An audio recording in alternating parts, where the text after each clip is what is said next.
శ్రీ గురుభ్యో నమ మహాగణాపతి నమ శివాయ నమ శ్రీ కామేశ్వరుడు నమ టోరీ శ్రోతలకి శుభోదయ శుభాకాంక్షలు. నేను మీ సోమేశ్వర శర్మ సిద్ధాంతి. మ్యాథ్స్ నుండి మెన్నం వరకు ఉన్నటువంటి రాశి ఫలితాలు నా పరిజ్ఞాన సంఖ్య మేరకు ఈ వారం రాశి ఫలితాలను తెలియజేస్తాను. ఈ రాశి ఫలితాలు జూలై 19వ తారీఖు నుండి 25వ తారీఖు వరకు వర్తిస్తాయి. ముందుగా గోచారం. వృషభ రాశిలో కుజుడు, మిథున రాశిలో బుధుడు, కర్కాటకంలో రవి గురువు, సింహరాశిలో శుక్రకేతువులు, కుంభరాశిలో రాహువు, అదేవిధంగా మీన రాశిలో శని. తదుపరి సింహరాశి. సింహరాశి వారికి ఈ వారం చాలా వరకు అనుకూలంగా ఉంది. వృత్తిలోనూ వ్యాపారంలోనూ మంచి విజయం సాధిస్తారు. రావాల్సిన బెనిఫిట్స్ అవుతుందో వీరికి లభిస్తుంది. నూతన ఉద్యోగ ప్రయత్నాలు ఏవైతే ఉన్నాయో అవి కలిసి వస్తాయి. మంచి ఉద్యోగం వచ్చే అవకాశం గోచరిస్తుంది. పేరు ప్రఖ్యాతలు బాగుంటాయి. నూతన ఉత్సాహంతో ముందుకు సాగుతారు. ఏదైనా సరే దైవానుగ్రహం, మన కృషి ఉంటే సాధించగలం అన్న ఆలోచనతో ఉంటుంది. దైవానుగ్రహం వల్ల మనకి కొంత మేలు జరిగింది అన్న అవకాశం, దైవానుగ్రహం వల్ల మనకి మేలు జరిగిందని సంతోషపడతారు. వ్యాపార పరంగా మంచి అవకాశాలు కలిసి వస్తుంది. చార్టెడ్ అకౌంట్స్, చార్టెడ్ అకౌంట్స్, వైద్య వృత్తిలో ఉన్న వారికి, సాఫ్ట్వేర్ రంగంలో ఉన్న వారికి చాలా అనుకూలంగా ఉంది. రియల్ ఎస్టేట్ రంగంలో ఉన్న వారికి కొంత నిరాశ అయినా సరే కొన్ని మంచి ప్రాజెక్టులు చేతికి అందుకొస్తే రియల్ ఎస్టేట్ రంగంలో ఉన్న వారికి కొంత నిరాశ అనిపించినా కానీ వారాంతంలో మంచి ప్రాజెక్టులు చేతికి అందుకొచ్చే అవకాశం గ్రహతులు గోచరిస్తుంది. ఏదైనా సరే 10 మందిలో బాగుండాలి అని ఆలోచిస్తారే తప్ప నేను బాగుండాలని ఏ రోజు ఆలోచించరు. సంపాదన ఎంత వచ్చినా సరే అలా ఖర్చు పెట్టేస్తుంటారు. కానీ సంపాదన విషయంలో, సేవింగ్స్ విషయంలో మీకంటూ క్లారిటీగా ఉండడం అనేది చెప్పదగినది. లేకపోతే మీరు ఎంత సంపాదించినా సరే అలా ఖర్చు అవుతూనే ఉంటుంది. మనం దాన్ని పట్టించుకోకుండా పర్వాలేదు భగవంతుడు ఇస్తాను అనుకుంటాం. కానీ కొన్ని స్వయంకృతాపదాల వల్ల కూడా నష్టపోయే అవకాశం ఉంటుందని గ్రహించాలి. అతి మంచితనం కూడా పనికిరాదు. అదేవిధంగా ఆరోగ్య విషయంలో స్టమక్ సంబంధించిన విషయ వ్యవహారాల్లో కొంచెం ఇబ్బందికరమైన వాతావరణం ఉంటుంది. ఇండైజెషన్, అసిడిటీ ఉండే అవకాశాలు గోచరిస్తుంది. వాటి విషయంలో జాగ్రత్త తీసుకోవాలి. సరైన సమయానికి నిద్ర, ఆహారం అనేది ముఖ్యమని గ్రహించండి. అదేవిధంగా సోదరు మధ్య ఉన్న విభేదాలు తొలగిపోతాయి. మీకు అవసరానికి వారి సహాయ సహకారాలు అందించడం, సోదరు మధ్య ఉన్న విభేదాలు తొలగిపోవడం, మంచి కలుసుబోతనంగా ఉండడం అనేది ఒక శుభపరిణామం చెప్పచ్చు. ఎందుకంటే ఎప్పటి నుంచో పిల్లలకి మంచి సంబంధం చూస్తున్నాము, ఇంట్లో వాళ్ళైతే బాగుంటుంది కదా, బయట వాళ్ళు ఎందుకు అనే ఆలోచన ఉంటుంది. కాబట్టి చక్కగా వచ్చిన సంబంధాన్ని ముందుకు వెళ్ళడం అనేది చెప్పదగినది. ఈ రాశిలో జన్మించే స్త్రీలకు వృత్తి ఉద్యోగ పరంగా చాలా వరకు అనుకూలంగా ఉంది. గ్రహగతులు బాగున్నాయి. నూతన ఉద్యోగ అవకాశాలు కలిసి వస్తుంది. స్ట్రెస్కి గురి కాకుండా మంచి ఉద్యోగం వచ్చే అవకాశం గోచరిస్తుంది. ముఖ్యంగా ప్రభుత్వ రంగంలో ఉన్నవారికి, వైద్య రంగంలో ఉన్నవారికి మంచి అవకాశాలు కలిసి వస్తుంది. ప్రైవేట్ సంస్థలో పనిచేస్తున్న వారికి, ప్రతి ఒక్క రంగంలో ఉన్న వారికి అనుకూలంగా ఉంటుంది.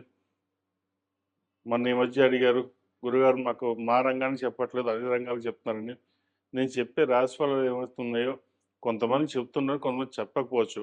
కానీ ఉద్యోగరీత్యా ఏ రంగాల్లో పనిచేస్తున్నా అందరికీ వర్తిస్తుంది. కాబట్టి ఈ రంగం ఆ రంగం కాకుండా కొన్ని స్పెసిఫిక్గా మెన్షన్ చేస్తున్నాను, మిగతా వాళ్ళకి మెన్షన్ చేయట్లేదు అనేదా భావించవద్దు. కాబట్టి ఆ రంగాల వారికి కూడా బాగుంటుంది. సాఫ్ట్వేర్ రంగంలో ఉన్న వారికి, చార్టెడ్ అకౌంట్స్, ఎంబీఏ ఫినాన్స్ సెక్టర్స్లో ఉన్న వారికి, అదేవిధంగా సినీ కళారంగాల్లో ఉన్న వారికి, బ్యూటీషియన్స్, టెక్నికల్, మెకానికల్ రంగాల్లో ఉన్న వారికి, ముఖ్యంగా artificial intelligence, dermatologist, oncologist, beautician ఈ రంగాల్లో ఉన్న వారికి చక్కగా రాణించగలుగుతారు. ఏదైనా సరే మీరు చేయగలరు అనే కాన్ఫిడెన్స్ మీకు ఉంటుంది. కానీ ఒక్కొక్కసారి మనం చేయలేమేమో అన్న ఆలోచన కూడా ఉంటుంది. ఇవన్నీ పక్కన పెట్టండి. మీ సొంతగా నిర్ణయం తీసుకుని ఏదైతే అమలు పరుస్తారో అది చక్కగా అభివృద్ధిలోకి వస్తుంది. అంతే తప్ప ఫ్రెండ్స్ చెప్పారనో లేదా చుట్టాలు చెప్పారనో వాళ్ళ నిర్ణయాలు తీసుకోవడం వల్ల నష్టపోతారు. కెరీర్ సంబంధించిన ఏదైనా విషయం అయినా సరే మీకు మీరుగానే తీసుకోండి, లాభపడగలుగుతారు. సంతానం సంబంధించిన విషయాలు బాగుంది. సంతానం కోసం ఎవరైతే ప్రయత్నం చేస్తున్నారో ఈ వారం ఒక శుభవార్త వినే అవకాశం గోచరిస్తుంది. ఈ రాశి వారికి ఏలిన ఈ రాశి వారికి అష్టమ శని నడుస్తుంది కాబట్టి శనికి తైలాభిషేకం చేయించడం, 4 సోమవారాలు రుద్రాభిషేకం చేయించడం చెప్పదగిన సూచన.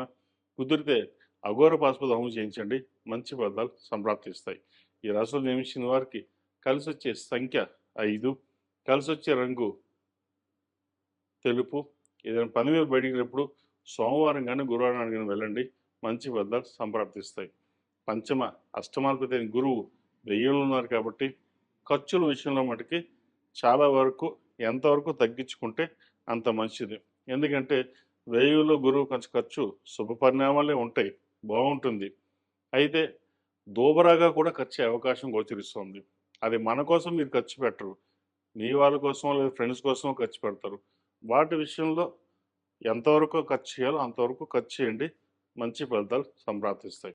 మీకు సహాయ సహకారాలు ఎవరూ చేయరు, మీకు మీరుగానే చేసుకోవాలి. కష్టం వచ్చినా మీకు మీరుగానే వెళ్ళాలి, ఎవరు సహాయం ఉండదు. సలహాలు ఇచ్చేవాళ్ళు బోలు మంది ఉంటారు, 10 మంది కాదు 100 మంది సలహాలు ఉంటారు, కానీ అది మీకు ఎటువంటి ఉపయోగం ఉండదు. మిమ్మల్ని చూసి లాభపడే వాళ్ళు బోలు మంది ఉంటారు, కానీ మీ అవసరానికి ఎవరు లాభపడరు. ఈ విషయాన్ని గ్రహించి మెలగడం అనేది చెప్పదగినది. ఏదైనా సరే రాశి ఫలాల్లో గ్రహాలను అనుసరించి చెప్పడం నా బాధ్యత. ఏదైనా రాశి ఫలాలు చెప్పడం అంటే సూచనాప్రాయంగా చెప్పడం ఉంటుంది, నిర్ణయాలు మీ చేతుల్లోనే ఉంటాయి. అది ఎలా ఉండాలి, ఏముండాలి అనేది మీరు నిర్ణయించుకోవాలి. ఈ రాశి వారికి ఏలినాటి శని నడుస్తుంది. శని జన్మరాశిలో అంత అనుకూలంగా లేదు కాబట్టి ప్రతి చిన్న విషయానికి పొడిగించడం, నిదానంగా అవ్వడం ఉంటుంది. కానీ అలా కాకుండా మనం చెయ్యాలి, ముందుకు వెళ్ళాలి అని వెళ్ళాలి. ఎందుకంటే శని భగవానుడు నిదానంగా నడుస్తారు కాబట్టి మనం కూడా నిదానంగా వెళ్దాం అనుకుంటే ఏ పని అవ్వదు. ఆయనకి ఎంత ఫాస్ట్గా చేస్తే ఆయన అంత సంతోషపడతారు. ఆయనలాగా మనం నిదానంగా చేద్దాం అనుకుంటే ఆయన అలాగే ఫలితాలు ఇస్తారు. మీరు నిదానంగా ప్రయాణం చేస్తే నిదానంగా ఫలితాలు ఉంటాయి, ఫాస్ట్గా ప్రయాణం చేస్తే ఫాస్ట్గా ఫలితాలు ఇస్తారు. అందుకే ప్రతిరోజు శివనామస్మరణ, హనుమాన్ చాలీసా పఠించడం లేదా వినండి. తద్వారా శని భగవానుడు కొంత అనుగ్రహం వల్ల మంచి ఫలితాలు, శుభ ఫలితాలు సంప్రాప్తిస్తాయి. అదేవిధంగా భాగ్యాధిపతి అయిన బుధుడు, అదేవిధంగా దశమ రాశ్యాధిపతి అయిన బుధుడు పంచమ స్థానంలో ఉండి భాగ్యాన్ని చూస్తున్నారు, జన్మరాశిని చూస్తున్నారు కాబట్టి కొన్ని శుభ ఫలితాలు, కొన్ని శుభ కార్యక్రమాలు చేసే అవకాశం తప్పకుండా గ్రహతులు గోచరిస్తుంది. నూతన గృహ ప్రయత్నాలు ఏవైతే చేస్తున్నారో చక్కగా చేయండి. నూతన గృహం చేసే అవకాశం తప్పకుండా ఫలితాలు గోచరిస్తుంది. ఈ రాశివారు ప్రతిరోజు ప్రతినిత్యం ఆరావళి కుంకుమ, కుబేరు కుంకుమతోటి అమ్మవారికి అష్టోత్తరంతో పూజ చేయడం, అదేవిధంగా లక్ష్మీ తామర ఒత్తులు, జిల్లేడు ఒత్తులతోటి ప్రతిరోజు దీపారాధన చేయండి, లేదా మంగళవారం నాడు, శుక్రవారం నాడు చేయండి, మంచి ఫలితాలు సంప్రాప్తిస్తాయి. ఈ రాశిలో జన్మించిన వారికి కలిసి వచ్చే సంఖ్య 2, కలిసి వచ్చే రంగు తెలుపు. ఏదైనా పని మీద బయటికి వెళ్ళినప్పుడు బుధవారం కానీ శుక్రవారం నాడు వెళ్ళండి, మంచి ఫలితాలు సంప్రాప్తిస్తాయి.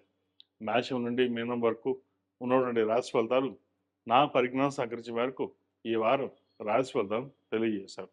సర్వే జనా సుఖినో భవంతు, లోక సమస్త సుఖినో భవంతు. ఓం శాంతి శాంతి శాంతి. 2 నిమిషాలు వచ్చింది మీన రాశి. నిర్ణయం తీసుకుని ఏదైతే అమలు పరుస్తారో అది చక్కగా అభివృద్ధిలోకి వస్తుంది. అంతే తప్ప ఫ్రెండ్స్ చెప్పారనో లేదా చుట్టాలు చెప్పారనో వాళ్ళ నిర్ణయాలు తీసుకోవడం వల్ల నష్టపోతారు. కెరీర్ సంబంధించిన ఏదైనా విషయం అయినా సరే మీకు మీరుగానే తీసుకోండి, లాభపడగలుగుతారు. సంతానం సంబంధించిన విషయాలు బాగుంది. సంతానం కోసం ఎవరైతే ప్రయత్నం చేస్తున్నారో ఈ వారం ఒక శుభవార్త వినే అవకాశం గోచరిస్తుంది. ఈ రాశి వారికి ఏలిన ఈ రాశి వారికి అష్టమ శని నడుస్తుంది కాబట్టి శనికి తైలాభిషేకం చేయించడం, 4 సోమవారాలు రుద్రాభిషేకం చేయించడం చెప్పదగిన సూచన. కుదిరితే అఘోర పాశుపత హోమం చేయించండి, మంచి ఫలితాలు సంప్రాప్తిస్తాయి. ఈ రాశిలో జన్మించిన వారికి కలిసి వచ్చే సంఖ్య 5, కలిసి వచ్చే రంగు తెలుపు. ఏదైనా పని మీద బయటికి వెళ్ళినప్పుడు సోమవారం కానీ గురువారం కానీ వెళ్ళండి, మంచి ఫలితాలు సంప్రాప్తిస్తాయి. పంచమ అష్టమాధిపతి అయిన గురువు 1000లో ఉన్నారు కాబట్టి ఖర్చుల విషయంలో మటుకి చాలా వరకు ఎంతవరకు తగ్గించుకుంటే అంత మంచిది. ఎందుకంటే 1000లో గురువు కొంచెం ఖర్చు శుభ పరిణామాలే ఉంటాయి, బాగుంటుంది. అయితే దోబరాగా కూడా ఖర్చు అయ్యే అవకాశం గోచరిస్తుంది. అది మన కోసం మీరు ఖర్చు పెట్టరు, మీ వాళ్ళ కోసం లేదా ఫ్రెండ్స్ కోసం ఖర్చు పెడతారు. వాటి విషయంలో ఎంతవరకు ఖర్చు చేయాలో అంతవరకు ఖర్చు చేయండి, మంచి ఫలితాలు సంప్రాప్తిస్తాయి.